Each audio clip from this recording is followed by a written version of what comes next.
Hello guys! Hello! This is for Capricorn. So, Capricorn, welcome dito sa aking channel, Kapalaran 888. Welcome guys. Alamin natin, ano ba ang messages, vibration, energy para sa lahat to na Capricorn. Okay, Capricorn, number 2810. So, sinasabi ng first card na to sa'yo, Capricorn, na possible na single ka ba in a relationship, babae or lalaki. Nakikita ko sa'yo dito na you are open sa bagong relasyon. Kumbaga, kahit may asawa ka na, may boyfriend, girlfriend, parang mayroon ditong Capricorn na hindi mo kino-close yung puso mo para sa iba. So, you're not 101% sure sa kasalukuyan mong relationship. Parang ito siya. Especially yung mga babae dyan ng Capricorn. Nakikita ko siya dito na meron kang hinahanap eh. Meron kang minamanifest na klase ng pag-ibig na tao na gusto mong makuha. So, this is a completion card. In terms of love life, parang sinasabi sa'yo na you are praying. Currently, sa linggong ito, parang wini-wish mo, or maybe you're married. So, nagwi-wish ka ng pagbabago sa partner mo. Parang gano'n. Okay, so let's check. Ano pa ba? Capricorn.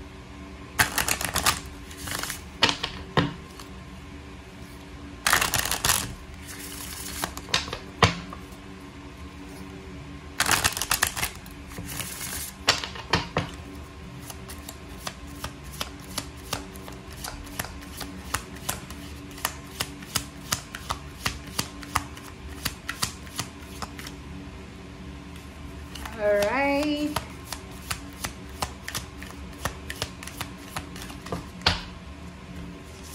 Okay, so looking deeper.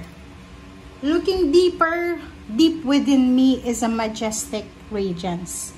So parang ano siya, kung makikita mo dito, 'di ba, may diamante, diamond. So talaga in terms of relationship, nakikita ko sir dito, Capricorn, na hindi ka pa masaya. Hindi ka pa kontento sa kasalukuyan mong karelasyon, kasalukuyan mong trabaho, asawa, or kung ano man ang meron ka sa ngayon. And nakikita ko sure dito na meron ka pang, kumbaga, kung ano yung pinagdadaanan mo sa ngayon, or kung anong meron ka sa ngayon, hindi pa talaga yan yung 101% na talagang masasabi mo na yan na talaga yung endings, parang ganun. Hindi, wala ka pa dun eh. Wala ka pa.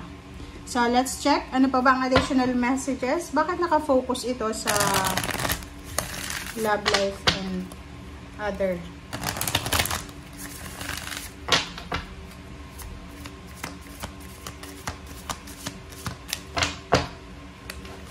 Okay. Reverse. Reverse na number 7, patience and planning. Sinasabi ng Barasser dito na sa linggong ito, nakikita ko na pwedeng magkaroon ka ng medyo irritable ka. So, hindi ka masyadong sure sa plano mo, parang ganon. So, basta parang nakikita ko siya dito na stagnant ka this week. Yung parang posibleng inip ka na sa hinihintay mo, or hindi mo na sigurado kung ano ba yung mangyayari sa'yo sa future. So, nakikita ko sa'yo dito na siguro i-let go mo na lang yung mga dreams and aspirations mo, or kung ano pa man yan. Kasi reverse siya eh. So, parang ngayong linggo wala kang ibang plano, or wala kang ibang gagawin kasi pwedeng nagpapahinga ka. Pwedeng may hormonal imbalances kayo. Pwedeng meron kayong, hindi ko alam, ano ba? Menopausal, menstruation, buntis, nagdadalang tao. Okay. So, transformation number 13-4.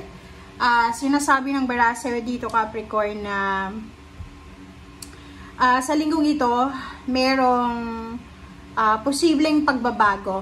There's a positive change na darating sa inyo. And ang positive change na to ay posibleng ito yung magiging rason, ito yung magiging stepping stone para magbago yung takbo ng buhay mo. So, ibig sabihin niya, okay? Ang ibig sabihin niya is through patience and planning, 'di ba? Sa pagpapasensya, sa pagpaplano, lahat ay magiging maayos. So, kumbaga, halimbawa sa linggong ito, makaramdam ka ng sobra-sobrang pagkainis, pagkayamot. Yung parang irritable ka kasi lahat ng plano mo hindi natutuloy. Or, parang sinasabi mo na ang tagal mong hinintay pero walang nangyayari. So, this week parang ipaparealize sa'yo ng universe, Capricorn, na importante din yung pagiging, tawag dito, asertibo natin, okay? Lalo na sa mga plano, and napaka-importante din yung pasensya. Kasi pag wala kang pasensya talaga, walang magbabago eh. Or pag halimbawa na wala kang pasensya, yung mga nagbabago, yung magta-transform sa buhay mo, ita-take mo yun as negative eh. Kasi parang iisipan mo, hindi yan yung akin na, hindi yan yung hinihingi ko eh.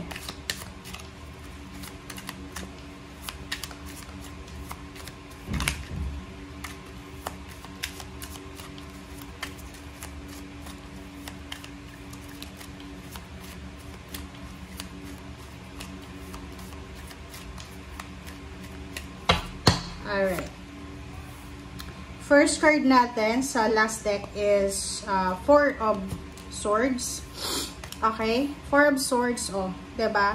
So, kung makikita mo dito, sinasabi ng bara sa'yo dito, Capricorn, na siguro marami kang napagdaanan or kasalukuyang pinagdadaanan ngayon na stressful na bagay-bagay. Yung parang pag mag-isa ka lang na nakaupo or nakahiga, parang ang dami mong negative thoughts na naiisip. So, sa barang mo ngayon, sinasabi ng bara sa'yo na yung pinagdaanan mo na yan, you need to close it na. Diba? Halimbawa, galing ka sa painful na relationship, broken family, trabaho na iliskam ka, trabaho na ginudge ka. Dito sa barahang to, you need to move on eh. You need to close that stage or kumbaga panahon sa buhay mo, and you need to fight for your peaceful na future, parang ganun, or current situation, peaceful na kasalukuyang sitwasyon. So, sinasabi ng bara sa'yo dito na napaka-importante, okay, napaka-importante na maging mapasensya tayo, napaka-importante na labanan natin lahat ng tukso, napaka-importante na i-prioritize natin yung peace and harmony. Okay? Okay, so yun. Ito yung magta-transform sa'yo. It's either not now, or maybe in the future.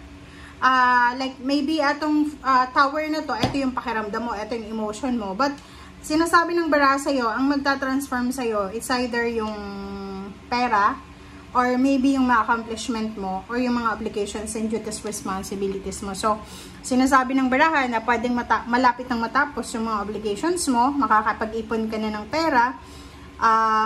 Meron din ditong possible na matatapos yung contract, possible na matatapos na yung sufferings mo.